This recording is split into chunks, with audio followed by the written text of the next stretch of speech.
దాన్ని నిజం చేసే దిశగా 94లో సంవత్సరంలో ₹2కి కిలో బియ్యం పథకం ప్రవేశపెట్టారు. దేశం మొత్తం ఈ నమూనానే అనుకరించింది. మన రాష్ట్రంలో ప్రారంభమైన ఈ పథకం 3 దశాబ్దాల తర్వాత జాతీయ ఆహార భద్రతా చట్టం 2013 రూపకల్పనకు ఆధారమైంది. ప్రజా పంపిణీ వ్యవస్థ ద్వారా పేదలకు నాణ్యమైన బియ్యాన్ని మా ప్రభుత్వం సరఫరా చేస్తోంది. వచ్చే విద్యా సంవత్సరం నుండి మధ్యాహ్న భోజనం కింద ప్రభుత్వ పాఠశాలలకు మరియు సాంఘిక సంక్షేమ వసతి గృహాలకు ప్రత్యేకంగా ప్యాక్ చేయబడిన నాణ్యమైన బియ్యం సరఫరా చేయబడుతుందని గౌరవ సభకు తెలియజేస్తున్నాను. గత ప్రభుత్వం నిర్లక్ష్యం చేసిన ధాన్య సేకరణ ప్రక్రియను మా ప్రభుత్వం మెరుగుపరిచింది. వ్యవసాయ రాబడిలో వరి కొనుగోళ్లకు ఇచ్చే మద్దతు ధర ముఖ్యమైనది అని మనందరికీ తెలుసు. 2024 ఖరీఫ్ కాలానికి గాను 5.50 లక్షల మంది రైతులకు 32.7 లక్షల మెట్రిక్ టన్నుల ధాన్యం కొనుగోళ్లకు గాను మా ప్రభుత్వం 7,564 కోట్ల రూపాయలను 48 గంటల్లోనే చెల్లించడం జరిగిందని గౌరవ సభకు తెలియజేస్తున్నాను. వాస్తవానికి 90% మంది రైతులకు 24 గంటల్లోనే చెల్లింపులు జరిగాయి. గత ప్రభుత్వ హయాంలో పెండింగ్లో ఉంచిన ధాన్యం కొనుగోలు చెల్లింపులకు సంబంధించి 1,674 కోట్ల రూపాయలను మా ప్రభుత్వం చెల్లించింది. తన సోదరీమణుల వంటింటి కష్టాల నుండి గట్టెక్కించడానికి మన గౌరవ ముఖ్యమంత్రి గారు 1999 సంవత్సరంలో దీపం పథకాన్ని తెచ్చారు. ఆ పథకం సాంప్రదాయ కట్టెల పొయ్యి వాడకం నుండి ఎల్పిజి సిలిండర్ల వాడకం వైపుకు పేద మహిళలు మారడానికి దోహదం చేసింది. మహిళలు మహారాణులు అనే విశ్వాసంతో మా ప్రభుత్వం ఆ వారసత్వాన్ని నేడు కొనసాగిస్తూ దీపం 2.0 పథకాన్ని ప్రారంభించింది.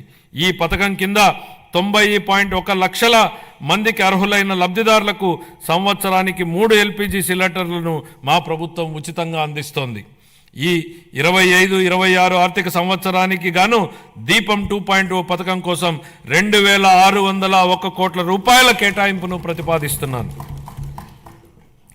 ఈ ఆర్థిక సంవత్సరానికి గాను పౌర సరఫరాల శాఖకు 3,806 కోట్ల రూపాయల కేటాయింపును ప్రతిపాదిస్తున్నాను. సంక్షేమ రంగం ప్రజలకు సామాజిక సంక్షేమాన్ని అందించడమే అధికారం యొక్క ఏకైక విధి బెంజమిన్ డిస్రేలి అన్నారు. స్వర్ణాంధ్ర విజన్ 2047 లక్ష్యాలకు అనుగుణంగా మేనిఫెస్టోలో ఇచ్చిన మా హామీలను అమలు చేస్తూ బడుగు బలహీన వర్గాల సంక్షేమానికి మా ప్రభుత్వం పెద్దపీట వేస్తోంది. వృద్ధులను ఓటు బ్యాంకుగా పరిగణించకుండా వారి జీవితాలకు ఆసరా కల్పించడాన్ని మా ప్రభుత్వం ఒక సామాజిక బాధ్యతగా భావించి మన గౌరవ ముఖ్యమంత్రి గారు సామాజిక భద్రతను ఆర్థిక కోణంలో కాకుండా మానవతా దృక్పథంతో చూస్తూ లక్షల కుటుంబాలకు పెద్ద కొడుకుగా మారి 35 రూపాయలతో ప్రారంభమైన పింఛన్ను ఎన్టీఆర్ భరోసా పింఛన్ల పేరుతో ఇప్పుడు 4,000 రూపాయలకు పెంచడం జరిగింది. దేశంలోనే అత్యధిక సామాజిక భద్రతా పెన్షన్లు ఇస్తున్న రాష్ట్రం మన రాష్ట్రమే. మేనిఫెస్టోలో ఇచ్చిన హామీ మేరకు ఎన్టీఆర్ భరోసా పథకంలో భాగంగా మా ప్రభుత్వం పెన్షన్లను వివిధ విభాగాలలో 4,000 రూపాయల నుండి 15,000 రూపాయల వరకు లబ్ధిదారులకు అందిస్తూ నిజమైన సంక్షేమానికి ఆదర్శంగా నిలుస్తోంది. షెడ్యూల్ కులాలు మరియు తెగల విద్యార్థులకు విద్యా సామాజిక భద్రత మరియు ఆర్థిక సాధికారతలపై మా ప్రభుత్వం దృష్టి సారించి వారి కోసం ప్రీ మెట్రిక్ పోస్ట్ మెట్రిక్ ఉపకార వేతనాలను అందిస్తోంది. మా ప్రభుత్వం మొత్తం 27.39 లక్షల మంది షెడ్యూల్ తెగల సామాజిక ఆర్థిక అభివృద్ధికి కట్టుబడి ఉంది. దీనిలో 4.93 లక్షల మంది బలహీన గిరిజనులకు మా ప్రభుత్వం ఐటీడీఏ ప్రాంతంలోని గిరిజనుల విద్య, వైద్యం, మౌలిక సదుపాయాలు, జీవనోపాధి, నైపుణ్యాభివృద్ధి, స్వయం ఉపాధి వంటి వివిధ రంగాలలో సంక్షేమం మరియు అభివృద్ధి కార్యక్రమాలను అమలు చేయడం ద్వారా వారి ఉన్నతికి దోహదపడుతోంది. ఇమాంలు, మౌజన్లు గౌరవ వేతనంగా ఇవ్వవలసిన 90 కోట్ల రూపాయలను 1 సంవత్సరం పాటు గత ప్రభుత్వం చెల్లించలేదు. మా ప్రభుత్వం వచ్చిన తర్వాత వారికి గౌరవ వేతనాన్ని 15,000 రూపాయల చొప్పున చెల్లించాం. నిర్వీర్యమైన వక్ఫ్ బోర్డుని పునరుద్ధరించాం. మద్యం లైసెన్సుల్లో 10% కల్లు గీత కార్మికులకు కేటాయించడం జరిగింది. ధూపదీప నైవేద్యాలకు 10,000 మరియు అర్చకులకు కనీస గౌరవ వేతనాన్ని 15,000కు పెంచాం. ఇంతేకాకుండా పేదలపై భారాన్ని తగ్గించడానికి దారిద్ర్య రేఖకు దిగువనున్న ఎస్సీ ఎస్టీ కుటుంబాలకు నెలకు 200 యూనిట్ల ఉచిత విద్యుత్తును మా ప్రభుత్వం అందిస్తోంది. అలాగే దారిద్ర్య రేఖకు దిగువన ఉన్న వెనుకబడిన తరగతులకు చెందిన చేనేత అన్నలకు, నాయి బ్రాహ్మణుల సెలూన్లకు ఉచితంగా విద్యుత్తును అందిస్తున్నాం. చేతి వృత్తులు, హస్త కళాకారులు, ఇతర సాంప్రదాయ వృత్తుల వారికి గతంలో అండగా నిలిచిన ఆదరణ పథకాన్ని పునఃప్రారంభిస్తున్నాం. ఈ పథకం అందించే పనిముట్లు మరియు ఉపకరణాల వినియోగంతో ఉత్పాదకత పెరిగి స్థిరమైన ఆదాయం పొందడానికి దోహదపడుతుంది. 25-26 ఆర్థిక సంవత్సరానికి షెడ్యూల్ కులాల సంక్షేమం కోసం 20,281 కోట్ల రూపాయలను, షెడ్యూల్ తెగల సంక్షేమం కోసం 8,159 కోట్ల రూపాయలు, వెనుకబడిన వర్గాల సంక్షేమం కోసం 47,456 కోట్ల రూపాయలను, అల్పసంఖ్యాక వర్గాల సంక్షేమం కోసం 5,434 కోట్ల రూపాయల కేటాయింపును ప్రతిపాదిస్తున్నాను. మహిళాభివృద్ధి మరియు శిశు సంక్షేమం. అసంబద్ధ సామాజిక కట్టుబాట్లను ధిక్కరించి భారతదేశంలో తొలి మహిళా ఉపాధ్యాయులుగా గుర్తింపు పొందిన శ్రీమతి సావిత్రిబాయి పూలే ఈ విధంగా అన్నారు: ఒక మహిళకు సాధికారత కల్పిస్తే మొత్తం సమాజాన్నే ఉద్ధరించినట్లవుతుంది. మా నాయకుడు గౌరవ ముఖ్యమంత్రి శ్రీ నారా చంద్రబాబు నాయుడు గారు ఈ సిద్ధాంతాన్ని దృఢంగా విశ్వసించి స్వయం సహాయక సంఘాల ద్వారా మహిళలకు సాధికారత కల్పించిన మొదటి వ్యక్తి. వంటగదికే పరిమితమైన మహిళలు స్వయం సహాయక సంఘాల ద్వారా సామాజిక ఉద్యమంలో భాగస్వాములయ్యారు. మన రాష్ట్రం స్వయం సహాయక సంఘాల ఉద్యమానికి పర్యాయపదంగా దేశానికి ఆదర్శంగా నిలిచింది. నేడు మన రాష్ట్రంలో 10 లక్షలకు పైగా స్వయం సహాయక సంఘాలు పనిచేస్తూ రాష్ట్ర ఆర్థిక కార్యకలాపాలలో ప్రముఖ పాత్ర పోషిస్తున్నాయి. స్వయం సహాయక సంఘాల ద్వారా సాధించిన ఈ సాధికారత ఎంతగా ఉందంటే రాష్ట్ర సంక్షేమ విధానాలను మరియు రాజకీయాలను ప్రభావితం చేసే శక్తిగా డ్వాక్రా వ్యవస్థ రూపొందింది. స్త్రీ నిధికి కేటాయించిన నిధుల్లో 750 కోట్ల రూపాయలను గత ప్రభుత్వం పక్కదారి పట్టించింది. మహిళా స్వయం సహాయక సంఘాల సభ్యుల ఆర్థిక సాధికారతకు ఎంతో విఘాతం కలిగించింది. మహిళల ఆర్థిక అభ్యున్నతిలో స్వయం సహాయక సంఘాల కీలక పాత్ర పోషించేలా మా ప్రభుత్వం దిద్దుబాటు చర్యలు చేపడుతోంది. సమగ్ర శిశు అభివృద్ధి పథకం, మిషన్ శక్తి వంటి పథకాల ద్వారా మహిళలు, పిల్లలు మరియు కౌమార దశలో ఉన్న వారికి తగిన పోషకాహారం అందించేందుకు మా ప్రభుత్వం అనేక చర్యలు తీసుకుంటోంది. మేనిఫెస్టోలో హామీ మేరకు అంగన్వాడీ కార్యకర్తలకు గ్రాట్యుటీ మంజూరు చేసిన ఘనత మా ప్రభుత్వానిదే. వృద్ధుల సంరక్షణ కోసం కొత్తగా 12 వృద్ధాశ్రమాలు మంజూరు చేయడం జరిగింది. 25-26 ఆర్థిక సంవత్సరానికి గాను మహిళలు, పిల్లలు, దివ్యాంగులు మరియు వృద్ధుల సంక్షేమ శాఖకు 4,332 కోట్ల రూపాయల కేటాయింపును ప్రతిపాదిస్తున్నాను. నైపుణ్యాభివృద్ధి గురించి మన గౌరవనీయ ముఖ్యమంత్రి గారి మాటల్లో, జ్ఞాన ఆధారిత ఆర్థిక వ్యవస్థలో నిరంతరం నైపుణ్యాలను మెరుగుపరుచుకోవడం చాలా కీలకం. కాలానుగుణంగా మారుతున్న పరిశ్రమల యొక్క అవసరాలను తీర్చడానికి నైపుణ్యం కలిగిన మానవ వనరులు చాలా ముఖ్యం. మా ప్రభుత్వం శ్రామిక జనాభా నైపుణ్యాలను అంచనా వేసి అభివృద్ధి చెందుతున్న పరిశ్రమల అవసరాలకు అనుగుణంగా వారిని తయారు చేసే దిశగా నైపుణ్య గణన జరుపుతోంది. స్థానిక పరిశ్రమల డిమాండ్ను తీర్చడానికి నిరుద్యోగ యువతకు మరియు కళాశాల డ్రాపౌట్లకు శిక్షణ ఇచ్చేందుకు 83 పారిశ్రామిక శిక్షణ సంస్థలలో నైపుణ్య కేంద్రాలను ఏర్పాటు చేయడం జరిగింది. ప్రధానమంత్రి జన్ వికాస్ కార్యక్రమం కింద అల్పసంఖ్యాక వర్గాల వారి కోసం ప్రత్యేకంగా 4 కొత్త పారిశ్రామిక శిక్షణ సంస్థలను ఏర్పాటు చేయడానికి ఇప్పటికే ప్రతిపాదనలు చేయడం జరిగింది. 25-26 ఆర్థిక సంవత్సరానికి నైపుణ్యాభివృద్ధి మరియు శిక్షణ శాఖకు 1,228 కోట్ల రూపాయల కేటాయింపును ప్రతిపాదిస్తున్నాను. పాఠశాల విద్య.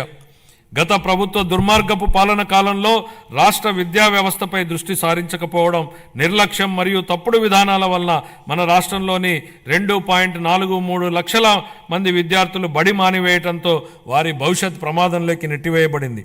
ఇలాంటి పరిస్థితుల్లో విద్యా వ్యవస్థను చక్కదిద్దే అత్యంత కఠినమైన బాధ్యతను మంత్రి నారా లోకేష్ గారు తన భుజస్కంధాల మీద వేసుకున్నారు. నేటి బాలలే రేపటి పౌరులనే భావనతో విద్యా వ్యవస్థను ప్రక్షాళన చేయడం మొదలుపెట్టారు. రిజల్ట్ ఓరియంటెడ్ ఎడ్యుకేషన్పై దృష్టి సారించి ఆర్టిఫిషియల్ ఇంటెలిజెన్స్ వంటి టెక్నాలజీ విషయాలను ప్రధాన పాఠ్యాంశాలుగా తీసుకురావడానికి ఆయన చేసిన ప్రయత్నాలతో మన పిల్లలు ప్రపంచ స్థాయిలో పోటీపడి రాణించడానికి సిద్ధమవుతున్నారు. సమాజానికి విద్య ఎంత అవసరమో చైనీయుల సామెత ద్వారా వ్యక్తీకరించబడింది. మీరు సంవత్సరానికి ప్రణాళిక వేస్తే వరి నాటండి, దశాబ్దానికి ప్రణాళిక వేస్తే చెట్లు నాటండి, జీవితకాలానికి ప్రణాళిక వేస్తే ప్రజలకు విద్య నేర్పండి. పిల్లలకు విద్య అందించడం తల్లిదండ్రులకు భారం కాకూడదని మా ప్రభుత్వం బలంగా విశ్వసిస్తోంది. ఏ కారణం చేతను ఏ బిడ్డ విద్యకు దూరం కాకూడదని విశ్వసిస్తున్నాం. ప్రతి తల్లి తన పిల్లలను పాఠశాలకు పంపేలా ప్రోత్సహించే లక్ష్యంతో మరో సూపర్ 6 హామీని అమలు పరిచే దిశగా తల్లికి వందనం పథకాన్ని ప్రారంభిస్తున్నాం. 25-26 విద్యా సంవత్సరం నుంచి ఈ పథకం కింద 15,000 రూపాయల ఆర్థిక సహాయాన్ని అందించుతున్నాం. చదువుకునే ప్రతి విద్యార్థి తల్లికి ఈ పథకాన్ని అందించడానికి కేటాయింపులు జరుపుతున్నాం. ఈ పథకం ప్రభుత్వ మరియు ప్రైవేటు పాఠశాలలో 1 నుండి 12వ తరగతి వరకు చదువుతున్న పిల్లలకు వర్తిస్తుంది. అదేవిధంగా సర్వేపల్లి రాధాకృష్ణ విద్యామిత్ర పథకం ద్వారా 35.69 లక్షల మంది విద్యార్థులకు ఉచితంగా పుస్తకాలు, యూనిఫామ్లు, డొక్కా సీతమ్మ మధ్యాహ్న బడి భోజనం పథకం ద్వారా విద్యార్థులకు పౌష్టికాహారాన్ని అందిస్తున్నాం. ఉపాధ్యాయులకు స్నేహపూర్వక వాతావరణంలో కూడిన విద్యా వ్యవస్థ కోసం గౌరవనీయ మానవ వనరుల అభివృద్ధి శాఖ మంత్రి నారా లోకేష్ గారి చొరవతో మా ప్రభుత్వం అన్ని ప్రభుత్వ పాఠశాలలకు ఉచిత విద్యుత్తును అందించాలని నిర్ణయించిందని గౌరవ సభకు ఎంతో సంతోషంగా ప్రకటిస్తున్నాను. ఇది స్థానిక సంస్థలపై ఆర్థిక భారాన్ని తగ్గించడమే కాక ఉపాధ్యాయులు మరియు విద్యార్థులకు ఒత్తిడి లేని వాతావరణాన్ని కల్పిస్తుంది. 25-26 ఆర్థిక సంవత్సరానికి పాఠశాల విద్యాశాఖకు 31,805 వేల కోట్ల రూపాయలను కేటాయింపును ప్రతిపాదిస్తున్నాను. ఉన్నత విద్య భవిష్యత్ సవాళ్లను విద్యార్థులకు సిద్ధం చేయడానికి మరియు అందరికీ సమాన అవకాశాలు కల్పించడం కోసం బలమైన సమ్మిళిత ఉన్నత విద్యా వ్యవస్థ నిర్మించడానికి ప్రభుత్వం అంకిత భావంతో ఉంది. ఈ కార్యక్రమం కింద మల్టీ డిసిప్లినరీ విద్య మరియు పరిశోధన విశ్వవిద్యాలయాల స్థాపన, పాలిటెక్నిక్ విద్యలో క్రెడిట్ ఆధారిత వ్యవస్థను ప్రవేశపెట్టడం, అధునాతన తరగతి గదులు, ప్రయోగశాలలు, డిజిటల్ లైబ్రరీలతో విద్యాలయాలను ఆధునీకరించడం వంటి కీలక నిర్ణయాల ద్వారా మన విద్యార్థులను అంతర్జాతీయ ప్రమాణాలకు అనుగుణంగా తయారు చేస్తున్నాం. ప్రపంచవ్యాప్తంగా ఉన్న ప్రముఖ 100 విశ్వవిద్యాలయాల్లో మన రాష్ట్ర విశ్వవిద్యాలయాలను నిలపడమే మేము లక్ష్యంగా పెట్టుకున్నాం. 25-26 ఆర్థిక సంవత్సరానికి గాను ఉన్నత విద్యాశాఖకు 2,506 కోట్ల రూపాయలను కేటాయింపును ప్రతిపాదిస్తున్నాను. ఆరోగ్య రంగం గత ప్రభుత్వ పాలనలో ఆరోగ్య రంగం పూర్తిగా నిర్లక్ష్యానికి గురైన విషయాన్ని మనం చూసాం అధ్యక్ష. సకాలంలో చెల్లింపులను చేయకపోవడంతో మందుల కొరత, సౌకర్యాల కొరత, సేవల కొరతకు కారణమైంది అధ్యక్ష. వైద్య రంగంలో దాదాపు 6,400 కోట్ల రూపాయల బకాయిలను వారసత్వంగా ఇచ్చారు అధ్యక్ష. దీనిలో 1,624 కోట్ల రూపాయలను చెల్లించి తిరిగి గాడిలో పెట్టేటువంటి ప్రయత్నాలు ప్రారంభించాం. నిర్లక్ష్యానికి గురైన వైద్యారోగ్య రంగాన్ని గాడిలో పెట్టడమే కాకుండా ఈ శాఖకు సంబంధించి ప్రజారోగ్యానికి సంబంధించి మేనిఫెస్టోలో ఇచ్చిన హామీలను అమలు చేస్తున్నాం. దీనిలో భాగంగా ఇప్పటికే ఉన్న ఎన్టీఆర్ వైద్య సేవ పథకానికి తోడుగా ప్రతి కుటుంబానికి నాణ్యమైన వైద్య సేవలు అందించేందుకు పేద మధ్యతరగతి ప్రజలకు ఆసుపత్రులకు వెళ్లిన వెంటనే ఎటువంటి ఇబ్బంది లేకుండా కార్పొరేట్ వైద్యం అందేలా పథకాన్ని రూపొందించాం. దీనిలో భాగంగా ప్రతి కుటుంబానికి 25 లక్షల రూపాయల ఆరోగ్య బీమా పథకాన్ని అందుబాటులోకి తీసుకొచ్చేందుకు మా ప్రభుత్వం ప్రణాళికలు చేపట్టింది. ఈ ఏడాదిలోనే ఈ పథకాన్ని అమల్లోకి తేనున్నాం. దీంతో పాటు ఆసుపత్రుల్లో మందుల సరఫరా, మెరుగైన వైద్య సేవలు, పారిశుద్ధ్యం వంటివి ఇప్పటికే చేపడుతున్నాం అధ్యక్ష. 25-26 ఆర్థిక సంవత్సరానికి వైద్య ఆరోగ్య మరియు కుటుంబ సంక్షేమ శాఖకు 19,264 వేల కోట్ల రూపాయల కేటాయింపును ప్రతిపాదిస్తున్నాను అధ్యక్ష. పంచాయతీరాజ్ మరియు గ్రామీణాభివృద్ధి గ్రామాలు శక్తి సంపన్నమై స్వయం సమృద్ధి మరియు సాధికారతలతో తొలతూగకపోతే దేశాభివృద్ధి అసంపూర్తిగానే ఉండిపోతుంది. దీన్ దయాళ్ ఉపాధ్యాయ అన్న మాటలు అధ్యక్ష. గ్రామీణ ప్రాంతాల అవసరాలను తీర్చాల్సిన గురుతర బాధ్యతను గత ప్రభుత్వం విస్మరించింది.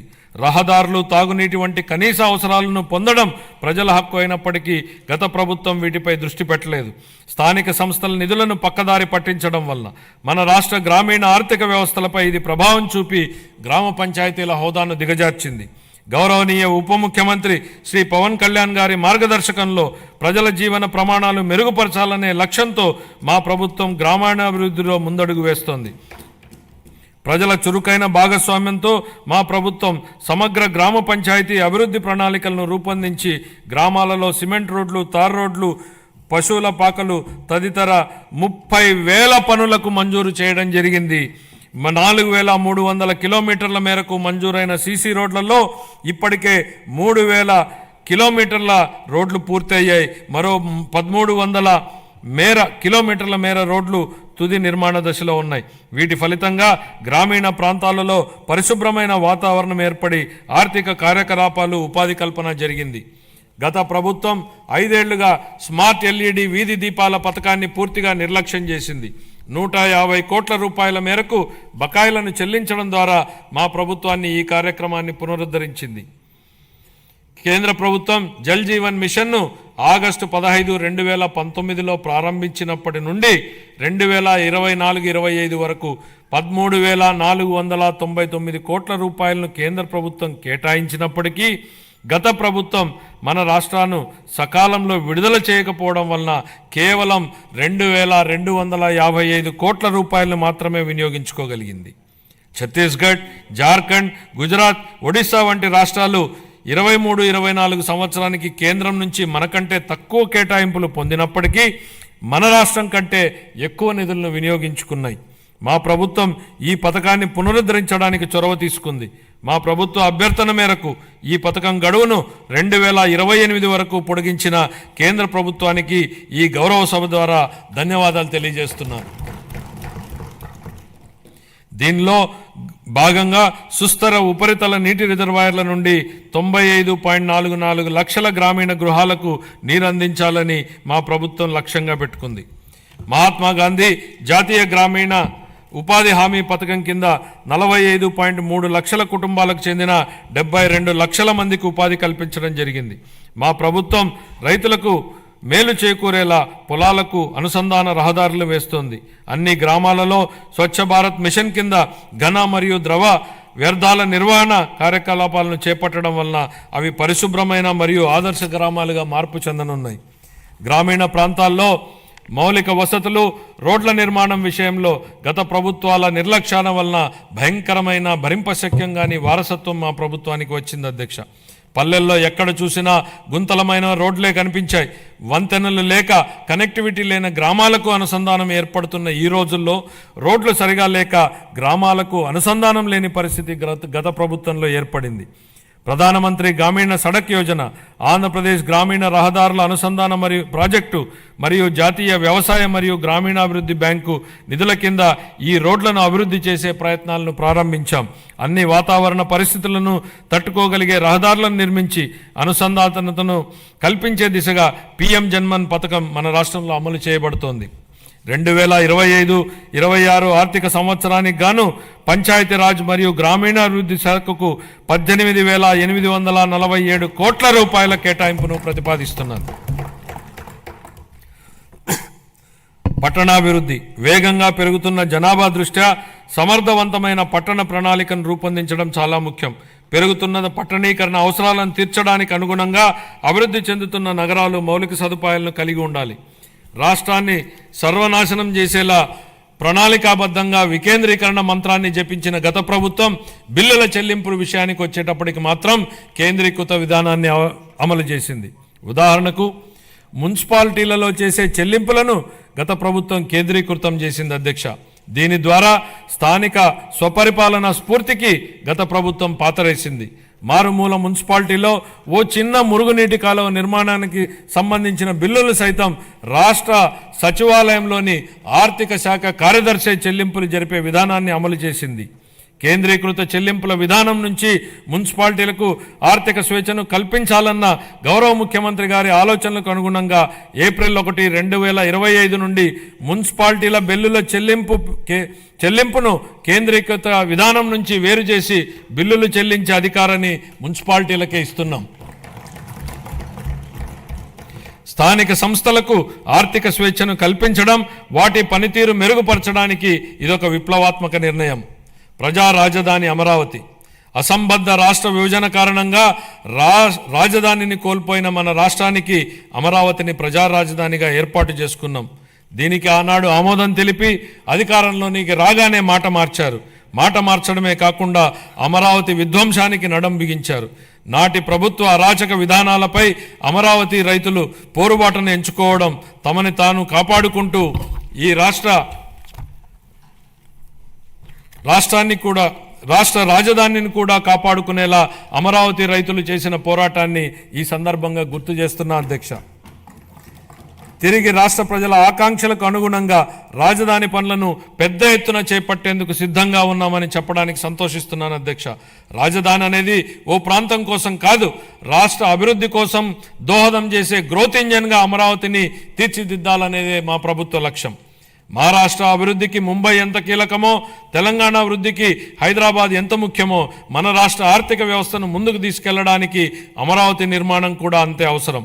గౌరవనీయ ప్రధానమంత్రి శ్రీ నరేంద్ర మోడీ గారి సహకారంతో ప్రపంచ స్థాయి మౌలిక సదుపాయాలు, పెట్టుబడులు మరియు ఉపాధి అవకాశాలను కల్పించడం ద్వారా అమరావతిని ముంబై మరియు హైదరాబాద్లతో సరితూగే ఆర్థిక శక్తిగా అభివృద్ధి చేయడానికి మా ప్రభుత్వం కృషి చేస్తోంది.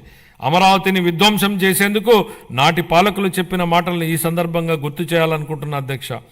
రాజధాని నిర్మాణం కోసం అంత డబ్బులు ఇవ్వలేం కాబట్టే 3 రాజధానులు ఏర్పాటు అన్నారు. ఇవాళ మేం రాజధాని పనుల నిర్మాణం కోసం బడ్జెట్ నుంచి ₹1 కూడా కేటాయించలేదు అధ్యక్ష. కానీ రాజధాని పనులు ప్రారంభం కాబోతున్నాయి. మా ముఖ్యమంత్రి గారు చెప్పిన విధంగా అమరావతి సెల్ఫ్ సస్టైనబుల్ ప్రాజెక్ట్ అని నిరూపితమైంది. తనకు తానే ఆర్థిక వనరులు సంపాదించుకునే ప్రాజెక్ట్ అమరావతి అని కళ్ల ముందు కనపడుతోంది. ప్రపంచ బ్యాంకు, ఆసియా అభివృద్ధి బ్యాంకు మరియు హడ్కో వంటి ఆర్థిక సంస్థల సహకారంతో కేంద్ర ప్రభుత్వం ద్వారా అమరావతి నిధులు సమకూర్చుకునే ఏర్పాటును మా ప్రభుత్వం ఏర్పాటు చేసింది. దీంతో బడ్జెట్ సహాయం లేకుండానే స్వీయ పెట్టుబడి వనరులు కలిగిన రాజధాని నగర ప్రాజెక్టుగా అమరావతి మారింది. మా ప్రభుత్వం మున్సిపాలిటీల పరిధిలో చెత్త సేకరణకు వేసిన చెత్త పన్నును రద్దు చేసింది. చెత్త పన్ను ప్రస్తావన వచ్చిన నేపథ్యంలో ఓ విషయాన్ని సభ దృష్టికి తీసుకురాదలిచాను అధ్యక్ష. మీరు ఆనాడు ప్రతిపక్షంలో ఓ మాట అన్నారు. చెత్త మీద వేసిన చెత్త పన్నును ప్రస్తావిస్తూ నాటి పాలకుల మీద మీరు చేసిన వ్యాఖ్యలు పెను ప్రకంపనలు సృష్టించాయి. అది అక్షరాల నిజమని ప్రజలు తమ జూన్ 24 తీర్పు ద్వారా స్పష్టం చేశారు అధ్యక్ష. గత పాలకులు రాష్ట్రానికి అప్పులనే కాదు, చెత్తను కూడా మనకు వారసత్వంగా వదిలేసి వెళ్లారు. రాష్ట్రంలో 83 లక్షల మెట్రిక్ టన్నుల చెత్తను ఎత్తకుండా వదిలి వెళ్లిపోయింది గత ప్రభుత్వం. కూటమి ప్రభుత్వం చెత్త పన్నుని రద్దు చేయడమే కాకుండా మళ్లీ స్వచ్ఛాంధ్ర దిశగా పనిచేస్తోంది అధ్యక్ష. పట్టణ పేదలకు రాయితీపై ఆహారాన్ని అందించే 204 అన్నా క్యాంటీన్లను ఇప్పటికే ప్రారంభించడం జరిగింది. 25-26 ఆర్థిక సంవత్సరానికి పురపాలక మరియు పట్టణాభివృద్ధి శాఖకు 13,862 వేల కోట్ల రూపాయలను కేటాయింపును ప్రతిపాదిస్తున్నాను అధ్యక్ష. గృహ నిర్మాణ పథకాల కింద 4,737 కోట్ల రూపాయలను గత ప్రభుత్వం చెల్లించకపోవడం వల్ల 4 లక్షల మంది లబ్ధిదారులు నష్టపోయారు. గృహ నిర్మాణానికి షెడ్యూల్డ్ కులాల వారికి అదనంగా 50,000 రూపాయలు మరియు షెడ్యూల్ తెగల వారికి అదనంగా 75,000 రూపాయలు ఆర్థిక సహాయం అందించాలని మా ప్రభుత్వం నిర్ణయించింది. మేనిఫెస్టోలో ఇచ్చిన హామీల మేరకు మా ప్రభుత్వం గత 7 నెలల్లో అసంపూర్తిగా ఉన్న 1,15,000 బలహీన వర్గాలకు చెందిన వారి ఇళ్లను పూర్తి చేయడం జరిగింది. ప్రస్తుతం కొనసాగుతున్న ప్రధానమంత్రి ఆవాస్ యోజన పథకాల కింద 26 మార్చి నాటికి 7 లక్షలకు పైగా ఇళ్లను పూర్తి చేయాలని మా ప్రభుత్వం ప్రతిపాదిస్తోంది. అలాగే జూన్ 25 నాటికి 2 లక్షల ఇళ్లను ఆంధ్రప్రదేశ్ టౌన్షిప్ మరియు ఇన్ఫ్రాస్ట్రక్చర్ కార్పొరేషన్ ఏపీ డిడ్కో ద్వారా అందించనున్నాం. 25-26 ఆర్థిక సంవత్సరానికి గాను గృహ నిర్మాణ శాఖకు 6,318 కోట్ల రూపాయల కేటాయింపును ప్రతిపాదిస్తున్నాను. జలవనరులు కరువు రహిత ఆంధ్రప్రదేశ్ దిశగా ఈ భూమిపై ఏదైనా అద్భుతం ఉందంటే అది నీరే అన్న లోరెన్ ఐస్లీ అమెరికన్ ఆంథ్రోపాలజిస్ట్ మాటలు గుర్తు చేసుకుంటున్నాం అధ్యక్ష. ఈ మాట నీటి ప్రాధాన్యతను వివరిస్తుంది అధ్యక్ష. సాగునీటి రంగాన్ని గత ప్రభుత్వం పూర్తిగా నిర్లక్ష్యం చేసింది. ఈ రంగాన్ని విధ్వంసం చేసింది. నీటి కోసం ఎదురు చూసే రాయలసీమ, ఉత్తరాంధ్ర రైతులను నట్టేట ముంచింది. జీవనాడి లాంటి పోలవరం ప్రాజెక్టు మొదలుకుని పల్లెల్లో పిల్ల కాలువల నిర్వహణను కూడా సరిగ్గా పట్టించుకోకుండా వదిలేసింది. నిర్లక్ష్యం వల్ల గత ప్రభుత్వం హయాంలో కొట్టుకుపోయిన డ్యాంలని చూసాం. వాటి వైపు కన్నెత్తి చూడని పాలకుల్ని చూసాం. మరోవైపు తుంగభద్ర డ్యాంలో గేట్లు కొట్టుకుపోతే తెల్లారక ముందే పొరుగు రాష్ట్రానికి పరుగులు పెట్టించిన నేటి పాలకుడిని చూస్తున్నాం. ఇది మాకున్నటువంటి చిత్తశుద్ధి. గరిష్ట స్థాయిలో 10,000 కోట్ల రూపాయలకు పైగా బిల్లుల బకాయిలు ఉండడంతో అన్ని సాగునీటి ప్రాజెక్టుల పురోగతి కుంటుపడింది. తమ కక్ష సాధింపు రాజకీయాలలో భాగంగా గత ప్రభుత్వం దీర్ఘకాలంగా నిలిపివేసిన నీరు చెట్టు బిల్లులు సైతం ఇందులో ఉన్నాయి. 4,600 కోట్ల రూపాయల బకాయిలను చెల్లించి మా ప్రభుత్వం నిలిచిపోయిన ప్రాజెక్టులను పునరుద్ధరించింది. మిగిలిన బిల్లులను కూడా త్వరలోనే చెల్లించనున్నాం. పోలవరం ప్రాజెక్టు ప్రస్తుత మరియు భావితరాల ప్రజలకు జీవితాలను మెరుగుపరుస్తుందని, అలాగే రాయలసీమ ప్రాంతం మరియు ఉత్తర కోస్తా జిల్లాల భవిష్యత్తును మారుస్తుందని మా ప్రభుత్వం బలంగా విశ్వసిస్తోంది. భవిష్యత్తును తీర్చిదిద్ది వ్యవసాయాన్ని పరిరక్షించి మన రాష్ట్రాన్ని నీటి భద్రత గల కరువు రహిత రాష్ట్రంగా మార్చే శక్తి ఈ ప్రాజెక్టుకు ఉంది. మా ప్రభుత్వం ఈ ప్రాజెక్టు మొదటి దశకు గాను కేంద్ర ప్రభుత్వం నుండి 12,157 కోట్ల రూపాయలను పొందగలిగింది. ఇప్పటికి 73% పురోగతిని సాధించిన ఈ ప్రాజెక్టు 2027 నాటికి పూర్తి కానుంది. గోదావరి జలాలు ఏటా 2,000 టీఎంసీల నీరు సముద్ర పాలవుతున్న పరిస్థితి ఓవైపు, నీరు లేక ఎడారిగా మారుతున్న రాయలసీమ ప్రాంతం మరోవైపు. వృధాగవుతున్న నీటిని సద్వినియోగం చేసుకుంటూ ఆంధ్రప్రదేశ్ను కరువు రహిత రాష్ట్రంగా మారుస్తూ రైతుల జీవితాలలో వెలుగు నింపే దిశగా బృహత్తరమైన పోలవరం బనకచెర్ల నదుల అనుసంధాన ప్రాజెక్టును మన గౌరవ ముఖ్యమంత్రి గారు శ్రీకారం చుట్టారు. దీనికోసం ప్రణాళికలు రూపొందించే ప్రక్రియ ప్రారంభమైంది. ఈ బృహత్తరమైన ప్రాజెక్టుకు అవసరమయ్యే 1,000 కోట్ల రూపాయలను సమకూర్చుకోవడానికి ఉన్న అన్ని అవకాశాలను గౌరవ ముఖ్యమంత్రి గారు అన్వేషిస్తున్నారు. దీనిలో భాగంగా గోదావరి నది నుండి 2,000 టీఎంసీల వరద నీటిని మళ్లించడం ద్వారా ఈ ప్రాజెక్టు సాకారం కావాలని, చంద్రబాబు గారి కలలు నిజమవ్వాలని మనం అందరం కోరుకుందాం. పెండింగ్ బిల్లుల చెల్లింపుతో పాటు సుపరిపాలన అందించడం వలన పలు ప్రాజెక్టుల పురోగతి మళ్లీ పట్టాలెక్కింది. వీటిలో హంద్రీనీవా సుజల స్రవంతి ప్రాజెక్టు వెడల్పు చేసే పనులు ఇప్పటికే ప్రారంభమయ్యాయి. పూల సుబ్బయ్య వెలుగొండ ప్రాజెక్టు, చింతలపూడి ఎత్తిపోతల పథకం స్టేజ్ 2లోని బొడ్డేపల్లి రాజగోపాలరావు వంశధార ఫేజ్ 2 పనులు వివిధ దశల్లో ఉన్నాయి. 25-26 ఆర్థిక సంవత్సరానికి జలవనరుల శాఖకు 18,019 కోట్ల రూపాయల కేటాయింపును ప్రతిపాదిస్తున్నాను. పరిశ్రమలు మరియు వాణిజ్యం. గత ప్రభుత్వ ఉదాసీన వైఖరి మరియు అసంబద్ధ విధానాల వలన పరిశ్రమలు మూతపడడంతో ప్రజలు ఉద్యోగాలు కోల్పోయి అనేక కుటుంబాలు ఆర్థికంగా చితికిపోయాయి. రాష్ట్రం నుంచి అనేక పరిశ్రమలు తరిమివేయబడడంతో వ్యాపార వర్గాల్లో భయాందోళనలు నెలకొన్నాయి. స్కూళ్లలో డ్రాప్అవుట్స్ గురించి మనం వింటూ ఉంటాం అధ్యక్ష. కానీ గత ప్రభుత్వంలో స్కూళ్లలో విద్యార్థులు డ్రాప్అవుట్ సహజంగానే పెరిగాయి. ఇవే కాకుండా పరిశ్రమలు డ్రాప్అవుట్ అయ్యాయి, రాష్ట్రం నుంచి ఉద్యోగాలు డ్రాప్అవుట్ అయ్యాయి, పేదలకు ఉపాధి డ్రాప్అవుట్ అయింది. ఇన్ని రంగాలలో డ్రాప్అవుట్లు కావడానికి మూలకారమైన గత ప్రభుత్వ పాలకులు ఇప్పుడు ఓటమి భయంతో సభకు రాకుండా అసెంబ్లీ నుంచి కూడా డ్రాప్అవుట్ అయ్యారు. వాళ్ళు ప్రజా జీవితం నుంచి శాశ్వతంగా డ్రాప్ అయ్యే రోజులు అతి త్వరలోనే ఉన్నాయి అధ్యక్ష. అనేక పరిశ్రమలు, ఎంఎస్ఎంఈలు, ఎస్సీ మరియు ఎస్టీ వర్గాలకు చెందిన వ్యాపారవేత్తలకు ప్రోత్సాహాల కోసం ఇవ్వాల్సిన 11,000 కోట్ల రూపాయల పైగా బకాయిలను గత ప్రభుత్వం నిలిపేసింది. వీటిలో 377.73 కోట్ల రూపాయల బకాయిలను మా ప్రభుత్వం ఇప్పటికే చెల్లించింది. ఒకప్పుడు వ్యాపారాన్ని ఈజ్ ఆఫ్ డూయింగ్ బిజినెస్ గురించి మాట్లాడుకున్నాం. ఇప్పుడు మన గౌరవ ముఖ్యమంత్రి గారు స్పీడ్ ఆఫ్ డూయింగ్ బిజినెస్ పై దృష్టి సారించారు. ప్రతి ఇంటికి ఒక ఐటీ ఉద్యోగి ఉండాలని అప్పట్లో మేము కృషి చేశాం. నేడు ఇంకొక అడుగు ముందుకేసి ప్రతి కుటుంబానికి వ్యాపారవేత్త ఉండాలనే లక్ష్యంతో ముందుకెళ్తున్నాం. ఓర్వకల్లు, కొప్పర్తి అనే 2 పారిశ్రామిక వాడలకు ఆర్థిక సహాయం అందించి అభివృద్ధి చేసేందుకు కేంద్ర ప్రభుత్వం ఆమోదం తెలిపింది. పారిశ్రామిక కారిడార్ అభివృద్ధి పథకం కింద మూలపేట, దొనకొండ, చిలమత్తూరు మరియు కుప్పం అనే 4 కొత్త పారిశ్రామిక వాడలను ఎంపిక చేయడం జరిగింది.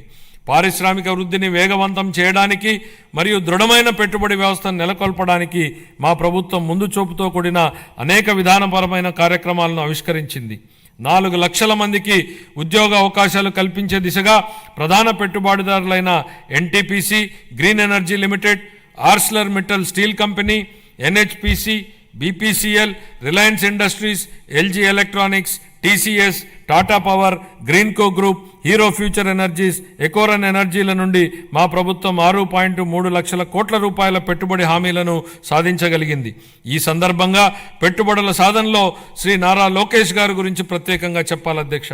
ఆర్సెలర్ మిట్టల్ స్టీల్ కంపెనీ రాష్ట్రానికి వచ్చేలా చేయడంలో ఆయనదే కీలక పాత్ర. అలాగే ప్రతిష్టాత్మక సంస్థలకు చెందిన డేటా సెంటర్లను రాష్ట్రానికి వచ్చేలా చేసే విషయమై లోకేష్ గారు దృష్టి పెట్టారు. 25-26 ఆర్థిక సంవత్సరానికి గాను పరిశ్రమలు మరియు వాణిజ్య శాఖకు 3,156 కోట్ల రూపాయలను కేటాయింపును ప్రతిపాదిస్తున్నాను. ఇంధన రంగం ప్రమాణ స్వీకారం చేసిన రోజునే గత ప్రభుత్వం విద్యుత్ కొనుగోలు ఒప్పందాలను రద్దు చేస్తున్నట్లు ప్రకటించడంతో విద్యుత్ రంగం సర్వనాశనమైంది. అసమర్థ పాలన, అప్పులు పెరిగి మరియు టారిఫ్ భారం కారణంగా ఈ రంగం 1.29 లక్షల కోట్ల రూపాయలకు పైగా నష్టాలను చవిచూసింది. విద్యుత్ కొనుగోలు ఒప్పందాలను గత ప్రభుత్వం నిర్లక్ష్యంగా రద్దు చేయడంతో మన రాష్ట్రం అధిక ధరకు విద్యుత్తును కొనుగోలు చేయాల్సి వచ్చింది. దీనివల్ల ట్రూ అప్ ఛార్జీల పేరుతో ప్రజలపై పెనుభారం మోపబడింది. గౌరవ ముఖ్యమంత్రి గారి దార్శనిక నాయకత్వంలో మన రాష్ట్ర ఇంధన రంగం నేడు పునరుజ్జీవం పొందుతోంది. గ్రీన్ హైడ్రోజన్ ఉత్పత్తిలో 2030 నాటికి భారతదేశం యొక్క మొత్తం ఉత్పత్తిలో 1/3 సాధించాలనే ధ్యేయంతో రాష్ట్రాన్ని గ్రీన్ హైడ్రోజన్ హబ్గా మార్చడమే మా ప్రభుత్వ లక్ష్యం. Andhra Pradesh integrated clean energy policy 24 పునరుత్పాదక ఇంధన తయారీ జోన్ల ఏర్పాటు చేయడం ద్వారా ఇంధన రంగంలో పెట్టుబడులను ఆకర్షించి 7.5 లక్షల మందికి ప్రత్యక్ష మరియు పరోక్ష ఉపాధి అవకాశాలను కల్పించే ప్రయత్నాలు జరుగుతున్నాయి. 25-26 ఆర్థిక సంవత్సరానికి గాను ఇంధన శాఖకు 13,600 కోట్ల రూపాయల కేటాయింపును ప్రతిపాదిస్తున్నాను. రవాణా మరియు రహదారి భవనాల శాఖ గత పాలకుల నిర్లక్ష్యం వలన మరియు నిర్వహణ లోపం వలన రాష్ట్ర రహదారులు అధ్వానంగా తయారవడంతో పాటు ఉన్న మౌలిక సదుపాయాల పురోగతి కూడా కొన్ని సంవత్సరాలు వెనుకకు మరలింది. రహదారుల పునరుద్ధరణకు చేపట్టినటువంటి పాట్ హోల్ ఫ్రీ ఆంధ్ర గణనీయమైన పురోగతిని సాధించింది. మరమ్మతులు చేపట్టిన 20,059 కిలోమీటర్లలో 17,605 కిలోమీటర్ల మేర రహదారి పనులు కేవలం 3 నెలల వ్యవధిలో పూర్తి చేయడం జరిగింది. అదనంగా జిల్లా ప్రధాన కేంద్రాల నుండి మండల ప్రధాన కేంద్రాల వరకు మరియు వాటిని ఆనుకుని ఉన్న మండల ప్రధాన కేంద్రాల మధ్య 2 వరుసల రహదారి అనుసంధాన పనులు చేపడుతున్నాం. వీటిలో భాగంగా ఆంధ్రప్రదేశ్ మండల అనుసంధాన మరియు గ్రామ అనుసంధాన మెరుగుదల ప్రాజెక్టు మరియు ఆంధ్రప్రదేశ్ రహదారులు మరియు వంతెనల పునర్నిర్మాణ ప్రాజెక్టుల కింద 2,522 కిలోమీటర్ల రహదారి విస్తరణ పనులు మరియు 464 వంతెన పునర్నిర్మాణ పనులు ఉన్నాయి. 25-26 ఆర్థిక సంవత్సరానికి రవాణా రహదారులు మరియు భవనాల శాఖకు 8,785 కోట్ల రూపాయలను కేటాయింపును ప్రతిపాదిస్తున్నాం. పర్యాటక మరియు క్రీడలు మరియు సంస్కృతి ఆంధ్రప్రదేశ్ పర్యాటక విధానం 24-29 ద్వారా మా ప్రభుత్వం పర్యాటక రంగానికి పరిశ్రమ హోదాను కల్పించడం జరిగింది. అత్యంత పర్యావరణ ప్రమాణాలతో కూడిన ప్రతిష్టాత్మక బ్లూ ఫ్లాగ్ సర్టిఫికేషన్ను ఋషికొండ బీచ్ నిలుపుకుంది. దీనికి తోడు అఖండ గోదావరి, గండికోట వంటి ఐకానిక్ పర్యటన ప్రాజెక్టులు పర్యాటకానికి అగ్రశ్రేణి గమ్యస్థానంగా రాష్ట్రం యొక్క ఖ్యాతిని ఇనుమడింపజేస్తున్నాయి. ఆంధ్రప్రదేశ్ క్రీడా విధానం 24-29 ద్వారా మెరుగైన క్రీడా సంస్కృతిని పెంపొందించడానికి మరియు క్రీడా నైపుణ్యాలను ప్రోత్సహించడానికి మా ప్రభుత్వం కట్టుబడి ఉంది. క్షేత్రస్థాయి క్రీడాకారులను ప్రోత్సహించి వారి క్రీడా శిక్షణను మెరుగుపరచడం ద్వారా మన రాష్ట్రాన్ని క్రీడా ప్రతిభకు ప్రముఖ కేంద్రంగా నిలబెట్టడమే ఈ క్రీడా విధానం యొక్క ముఖ్య ఉద్దేశం. 25-26 ఆర్థిక సంవత్సరానికి యువజన, పర్యాటక మరియు సాంస్కృతిక శాఖకు 469 కోట్ల రూపాయల కేటాయింపును ప్రతిపాదిస్తున్నాను. గృహ మంత్రిత్వ శాఖ గత ప్రభుత్వం అనుసరించే విధానాల వలన పోలీసు బలగాల స్థైర్యంపై దెబ్బతీశాయి, వారి సామర్థ్యాన్ని కుంగదీశాయి. దీని ఫలితంగా రాష్ట్రంలో అరాచకం రాజ్యం చేసింది. మాదక ద్రవ్యాలు అడ్డు అదుపు లేకుండా తాండవించాయి. పోలీసు బలగాల ఆత్మస్థైర్యాన్ని పెంపొందించడం కోసం 920 కోట్ల రూపాయల మేర పేరుకుపోయిన బకాయిల నుండి 250 కోట్ల రూపాయల బకాయిలను ఇటీవలే చెల్లించాం. గత ప్రభుత్వం 2 ఏళ్లుగా నిలిపేసిన గ్రూప్ పర్సనల్ యాక్సిడెంట్ ఇన్సూరెన్స్ పాలసీని మా ప్రభుత్వం పునరుద్ధరించడం జరిగింది. పోలీస్ దళం ఆధునీకరణ పథకం కింద 61 61.20 కోట్లని విడుదల చేశాం. శాంతి భద్రతలను బలోపేతం చేయడానికి మరియు ఉపాధి కల్పించడానికి 6,100 మంది పోలీసు కానిస్టేబుళ్ల నియామ ప్రక్రియ జరుగుతోంది. గంజాయి, ఇతర మాదక ద్రవ్యాల సాగు మరియు వీటి అక్రమ రవాణాను నిరోధించడానికి elite anti narcotic group of law enforcement ఈగల్ను మా ప్రభుత్వం ఏర్పాటు చేయడం జరిగింది. సైబర్ నేరాల ముప్పు పెరుగుతుండడంతో ప్రతి జిల్లాలో ఒక సైబర్ పోలీస్ స్టేషన్ని ఏర్పాటు చేయడానికి ప్రణాళికలు రూపొందించడం జరుగుతోంది. పోలీసు శాఖను మరింత చురుగ్గా తీర్చిదిద్దేందుకు వాహనాల కొనుగోలుకు మా ప్రభుత్వం కృషి చేస్తోంది. 25-26 ఆర్థిక సంవత్సరానికి గృహ మంత్రిత్వ శాఖకు 8,570 కోట్ల రూపాయల కేటాయింపును ప్రతిపాదిస్తున్నాను. రెవెన్యూ శాఖ గత ప్రభుత్వం ఆంధ్రప్రదేశ్ భూ హక్కు చట్టాన్ని సరైన జాగ్రత్తలు తీసుకోకుండా హడావిడిగా తీసుకొచ్చింది. ప్రజల నుండి వచ్చిన తీవ్రమైన ఒత్తిడి మేరకు ఈ చట్టాన్ని రద్దు చేసి భూ యాజమాన్యంపై ప్రజలకు ఉన్న భయాన్ని మా ప్రభుత్వం తొలగించింది. గ్రామ స్థాయిలో భూ సమస్యలను పరిష్కరించడానికి మా ప్రభుత్వం 17,403 గ్రామాలలో రెవెన్యూ సదస్సులను నిర్వహించి ఇప్పటి వరకు 90,315 అర్జీలను పరిష్కరించడం జరిగింది. సుమోటో కుల ధృవీకరణ విధానం ద్వారా రాష్ట్రంలోని అన్ని కుటుంబాలకు కుల ధృవీకరణ పత్రాలను ఆన్లైన్లో అందుబాటులో ఉంచడం జరిగింది. ఫ్రీహోల్డ్ భూముల పునఃపరిశీలన చేపట్టి పూర్తి చేశాం. రీసర్వే పూర్తయిన 6,688 గ్రామాలలో గ్రామ సభలను జరిపి ఫిర్యాదుల పరిష్కారానికి తాజా ప్రాదేశిక డేటాను నిర్వహించడం జరుగుతోంది. కార్మిక శాఖ దారిద్ర్య రేఖకు దిగువన ఉన్న కుటుంబాల భద్రత కోసం కుటుంబ యజమానికి చంద్రన్న బీమా పథకం అమలుకు సంబంధించిన విధి విధానాలను నిర్ణయించేందుకు వర్కింగ్ కమిటీ ఏర్పాటు చేశాం. గుంటూరు, శ్రీ సిటీ, కర్నూలు, పెనుగొండ, అచ్యుతాపురం, శ్రీకాకుళం మరియు నెల్లూరు జిల్లాలలో ఈఎస్ఐ ఆసుపత్రుల నిర్మాణానికి భూములను గుర్తించడం జరిగింది. తిరుపతిలో ఈఎస్ఐ ఆసుపత్రిని 50 నుండి 100 పడకలకు పెంచడానికి ఆమోదించడం జరిగింది. ఇతర విధానాలు గౌరవ ముఖ్యమంత్రి గారి మార్గదర్శకంలో ఈ కింద ముఖ్య విధానాలను మా ప్రభుత్వం తీసుకొస్తోంది. వైబిలిటీ గ్యాప్ ఫండింగ్ ఆర్థిక శాఖకు సంబంధించి కొన్ని కీలక అంశాలు ప్రస్తావించాలి అధ్యక్ష. బడ్జెట్ అనగానే రూపాయి రాక పోక, కేటాయింపులు, అప్పులు, ఆదాయం, ఖర్చులు, లోటు మిగులు, రెవెన్యూ వ్యయం, మూలధన వ్యయం ఇవి సామాన్యుడికి అర్థం కాని పడికట్టు పదాలు. ప్రజల కోసం పెట్టే బడ్జెట్ను ప్రజలకు అర్థమయ్యే భాషలో చెప్పాల్సిన బాధ్యత మనపై ఉంది అధ్యక్ష. గతంలో ఎన్నడూ లేని విధంగా మూలధన వ్యయం గురించి ఎక్కువ చర్చ జరుగుతోంది అధ్యక్ష. మూలధనం వ్యయం అంటే ఏమిటనేది సామాన్యుడి భాషలో చెప్పాలంటే ఒక రైతు భూమిని కొనడం మూలధన వ్యయం, ఆ భూమిని సాగు చేసుకోవడానికి అవసరమైన బావి తవ్వడం, బోర వేయడం మూలధన వ్యయం. ఇలా ఆ రైతు పెట్టిన ఆ మూలధన వ్యయం వలన అతని పొలంలో పంటలు పండుతాయి, ఆదాయం వస్తుంది. అలాగే ప్రభుత్వానికి మూలధన వ్యయం ఉంటుంది. సాగునీటి ప్రాజెక్టులు, మౌలిక సదుపాయాల వంటి వాటిపై ఖర్చు చేస్తే అవి తిరిగి ఆదాయాన్ని కల్పిస్తాయి. ఇదే నిజమైన మూలధన వ్యయం లక్ష్యం. ఒక ఉదాహరణ అధ్యక్ష, 1,600 కోట్ల రూపాయలను ఖర్చు పెట్టి కట్టిన పట్టిసీమ ప్రాజెక్టు ఈ రాష్ట్ర రైతాంగానికి 5 ఏళ్లలో 44,000 కోట్ల రూపాయలను సంపాదించే అవకాశాన్ని కల్పించింది. ఇది నిజమైన మూలధన వ్యయం, ప్రజలకు ఉపయోగపడే మూలధన వ్యయం. అందుకే మా ప్రభుత్వం దీనికి ఎక్కువ ప్రాధాన్యతనిస్తోంది. 100 కోట్లతో సముద్ర తీరాన ప్యాలెస్లు కట్టుకోవడం, సర్వే రాళ్లపై బొమ్మలకే 650 కోట్ల రూపాయలు తగలేయడం ప్రజలకు ఉపయోగపడే మూలధన వ్యయం కాదు. ఇలాంటివి క్యాపిటల్ ఎక్స్పెండిచర్లా కనిపించే పర్సనల్ ఎక్స్పెండిచర్. ఇది గత ప్రభుత్వ నిర్వాహకం. హంద్రీనీవా లాంటి ప్రాజెక్టులపై మా ప్రభుత్వం డబ్బులు ఖర్చు పెట్టడం మూలధన వ్యయం.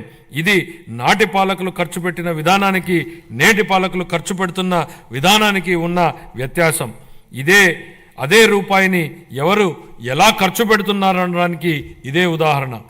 తక్కువ ఆదాయ వనరులున్న ప్రస్తుత పరిస్థితుల్లో పెద్ద క్యాపిటల్ ఎక్స్పెండిచర్ ప్రాజెక్టులు చేపట్టడానికి వచ్చే ఇబ్బందులను అధిగమించడానికి ప్రణాళికలు రూపొందించాం. ప్రైవేట్ పబ్లిక్ భాగస్వామ్యంతో కొత్త అభివృద్ధి పనులు చేపట్టేందుకు ప్రోత్సాహకంగా ప్రాజెక్టు వ్యయంలో 20% వరకు వైబిలిటీ గ్యాప్ ఫండింగ్ కోసం ఓ వినూత్న పథకాన్ని ప్రవేశపెడుతున్నామని ప్రకటిస్తున్నాం. దీనికోసం 2,000 కోట్ల రూపాయల కార్పస్ ఫండ్ను ప్రతిపాదిస్తున్నాం. రియల్ టైం గవర్నెన్స్ గత ప్రభుత్వ హయాంలో పారదర్శక మరియు పాలనా సౌలభ్యం కొరబడ్డాయి. గూగుల్, టీసీఎస్, మెటా తదితర సంస్థలతో మా ప్రభుత్వం అవగాహన ఒప్పందాలు కుదుర్చుకుంది. ఆరోగ్య సంరక్షణతో పాటు వివిధ రంగాలలో కృత్రిమ మేధస్సు వినియోగాన్ని వేగవంతం చేయడానికి గూగుల్ సంస్థతో కుదుర్చుకున్న అవగాహన ఒప్పందం రాష్ట్రంలో స్టార్టప్ వ్యవస్థకు మద్దతునిస్తుంది. మెటాతో కుదుర్చుకున్న అవగాహన ఒప్పందం ద్వారా 159 సేవలతో వాట్సాప్ గవర్నెన్స్ను ప్రారంభించడం జరిగింది. వాట్సాప్ గవర్నెన్స్తో వీలైనన్ని ఎక్కువ పౌర సేవలను అనుసంధానం చేసేందుకు మా ప్రభుత్వం ప్రయత్నిస్తోంది. మరో ముఖ్యమైన విషయం అధ్యక్ష, తెలుగు భాషాభివృద్ధి. ఆంధ్ర భోజుడుగా ప్రస్తుతించబడినటువంటి శ్రీ కృష్ణదేవరాయల వారి అమూల్యమైన పలుకుల్ని గుర్తు చేసుకుందాం. తెలుగుదేలయన్న దేశంబు తెలుగేను, తెలుగు వల్లభుండ తెలుగుకొండ, ఎల్ల నృపులు గొలవ ఎరుగవే బాసాడి, దేశ భాషలందు తెలుగు లెస్స. గౌరవనీయులైన ముఖ్యమంత్రి గారి మార్గదర్శకంలో వచ్చే ఆర్థిక సంవత్సరంలో వినూత్న ఆలోచనలతో మా ప్రభుత్వం ముందుకు అడుగేస్తుంది. శతాబ్దాల నాటి గొప్ప సాహితీ సాంప్రదాయాన్ని కలిగిన ప్రాచీన తెలుగు భాష ఒకటి. భారతీయ సంస్కృతి, సాహిత్యం మరియు కళలకు తమ రచనల ద్వారా పలువురు తెలుగు కవులు, రచయితలు మరియు పండితులు చేసిన సేవ ఎలాంటిది. మన రాష్ట్ర సంస్కృతి వారసత్వాన్ని కాపాడటంలో మరియు ప్రచారం చేయడంలో తెలుగు భాషకున్న ప్రాముఖ్యతను మా ప్రభుత్వం గుర్తించింది. తెలుగు భాష అభివృద్ధి మరియు ప్రచారం కోసం 10 కోట్ల రూపాయల కేటాయింపును ప్రతిపాదిస్తున్నాను. నవోదయం. అక్రమ మద్యం ఉత్పత్తిని నిర్మూలించడం కోసం 2016 సంవత్సరంలో అమలుపరచబడినటువంటి నవోదయం కార్యక్రమం విజయవంతమైంది. నేడు రాష్ట్రాన్ని అక్రమ మద్యం, మాదక ద్రవ్యాలు మరియు గంజాయి రహిత రాష్ట్రంగా మార్చాలనే ధ్యేయంతో మా ప్రభుత్వం నవోదయం 2.0 కార్యక్రమాన్ని ప్రారంభించింది. ఆల్కహాల్ డీ అడిక్షన్ కోసం పనిచేస్తున్న ప్రసిద్ధ సంస్థలతో కలిసి మా ప్రభుత్వం వ్యసనాల బారి నుండి ప్రజలను, ముఖ్యంగా యువతను రక్షించడానికి అవగాహన కార్యక్రమాలను విస్తృతంగా చేపట్టనుంది. ఈ కార్యక్రమానికి 10 కోట్ల రూపాయల కేటాయింపును ప్రతిపాదిస్తున్నాం. Ratan Tata innovation hub. Ratan Tata innovation హబ్ను మా ప్రభుత్వం అమరావతిలో ఏర్పాటు చేయనుంది. దీని ద్వారా నూతన ఆవిష్కరణలను ప్రోత్సహించడం, పారిశ్రామిక వ్యవస్థలను ఏర్పాటు చేయడం మరియు స్టార్టప్లకు మార్గదర్శనం వహించడం జరుగుతుంది. ఈ హబ్ మరో 5 జోనల్ కేంద్రాలతో అనుసంధానించబడుతుంది. ప్రతి కేంద్రానికి ఒక ప్రముఖ వ్యాపార సమూహం మద్దతు లభించడం వల్ల అభివృద్ధి చెందుతున్న రంగాల్లో సాంకేతికత మరియు నైపుణ్యాభివృద్ధి సులభతరం కానున్నాయి. కాలుష్య రహిత ఆంధ్ర.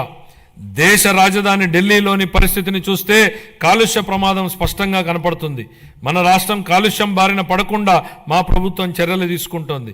హరిత శక్తిని ప్రోత్సహించి మరియు రాష్ట్రంలో పచ్చదనాన్ని 50% పెంచడానికి ద్వారా మా ప్రభుత్వం కృషి చేస్తోంది. ఈ చర్యలతో మన ప్రభుత్వం నెట్ జీరో ఎకానమీగా మార్పు చెందడానికి మా ప్రభుత్వం కృషి చేస్తోంది. 23-24 ఖాతాలు. ఆంధ్రప్రదేశ్ అకౌంటెంట్ జనరల్ వారు ఖరారు చేసిన ఆర్థిక లెక్కల ప్రకారం 23-24 ఆర్థిక సంవత్సరానికి గాను రెవెన్యూ లోటు 38,682 కోట్ల రూపాయలు మరియు ద్రవ్యలోటు 62,719 కోట్ల రూపాయలుగా చెప్పడం జరిగింది. రాష్ట్ర స్థూల దేశీయ ఉత్పత్తిలో రెవెన్యూ లోటు మరియు ద్రవ్యలోటు వరుసగా 2.7% గాను 4.41% గాను ఉన్నాయి. 24-25కు సవరించిన అంచనాల ప్రకారం 24-25 ఆర్థిక సంవత్సరానికి రెవెన్యూ వ్యయం 2,24,342 కోట్ల రూపాయలు కాగా మూలధన వ్యయం 24,072 కోట్ల రూపాయలు. 24-25 ఆర్థిక సంవత్సరంలో రెవెన్యూ లోటు దాదాపు 48,311 కోట్లు కాగా ఇదే కాలానికి ద్రవ్యలోటు దాదాపు 73,362 కోట్ల రూపాయలు. ఇవి రాష్ట్ర స్థూల దేశీయ ఉత్పత్తిలో వరుసగా 3.1% గాను మరియు 4.57% గాను ఉన్నాయి. 25-26 బడ్జెట్ అంచనాలు. 25-26 ఆర్థిక సంవత్సరానికి గాను నేను 3,22,359 కోట్ల రూపాయల వ్యయాన్ని ప్రతిపాదిస్తున్నాను. ఇందులో రెవెన్యూ వ్యయం అంచనా 2,51,162 కోట్ల రూపాయలు మరియు మూలధన వ్యయం అంచనా 40,635 కోట్ల రూపాయలు. ఇదే కాలానికి రెవెన్యూ లోటు 33,185 కోట్ల రూపాయలు మరియు ద్రవ్యలోటు 79,926 కోట్ల రూపాయలుగా ప్రతిపాదిస్తున్నాను. రాష్ట్ర స్థూల దేశీయ ఉత్పత్తిలో రెవెన్యూ లోటు 1.82%గాను, ద్రవ్యలోటు 4.3%గాను ఉండవచ్చు. ముగింపు. గౌరవనీయ ముఖ్యమంత్రి శ్రీ నారా చంద్రబాబు నాయుడు గారి నాయకత్వంలో మన రాష్ట్రం ఆరోగ్యవంతమైన, సుసంపన్నమైన మరియు సంతోషకరమైన సమాజ నిర్మాణ దిశగా నూతన శకానికి నాంది పలుకుతోంది. హెల్తీ, వెల్తీ, హ్యాపీ స్టేట్ మా లక్ష్యం. స్వర్ణాంధ్ర 2047 ఎంతో ఆశావహం. ఇది కష్టతరమైనప్పటికీ సాధ్యమే. గత ఏడాది నుండి మన రాష్ట్రంలో జరుగుతున్న ప్రగతిశీల పరివర్తన మనమందరం ఆశావహ దృక్పథంతో, ఆత్మవిశ్వాసంతో గర్వంగా ముందుకు సాగడానికి కావలసిన ప్రోత్సాహం ఇస్తుంది. 1944లో సుభాష్ చంద్రబోస్ గారు భారత జాతీయ సైన్య సభ్యులతో ఇలా అన్నారు: నాకు రక్తాన్ని ఇవ్వండి, నేను మీకు స్వాతంత్రాన్ని ఇస్తాను. దేశ స్వాతంత్ర సాధనకు ఈ పిలుపు స్ఫూర్తినిచ్చింది. గొప్ప నాయకులు క్లిష్ట సమయాలలో తమ ప్రజలను ఉత్తేజపరిచి ప్రజల ఉజ్వల భవిష్యత్తు వైపుకు నడిపిస్తారు. ఈ సందర్భంగా మహాకవి శ్రీశ్రీ గారి మాటల్ని గుర్తు చేసుకుందాం. నేను సైతం ప్రపంచాగ్నికి సమిధనొక్కటి ఆహుతి ఇచ్చాను, నేను సైతం విశ్వవృష్టికి అశ్రు ఒక్కటి ధారపోశాను. ఈ స్ఫూర్తితో గౌరవ ముఖ్యమంత్రి శ్రీ నారా చంద్రబాబు నాయుడు గారి నాయకత్వంలో నేను, మీరు, మనమందరం మనవంతు తోడ్పాటు అందించి స్వర్ణాంధ్ర ప్రదేశ్ లక్ష్య సాధనను సాకారం చేసుకుందాం. ఈ మాటలతో ఇప్పుడు మన రాష్ట్ర బడ్జెట్ను గౌరవ సభ ఆమోదం కోసం ప్రతిపాదిస్తున్నాను. జై ఆంధ్రప్రదేశ్, జై హింద్.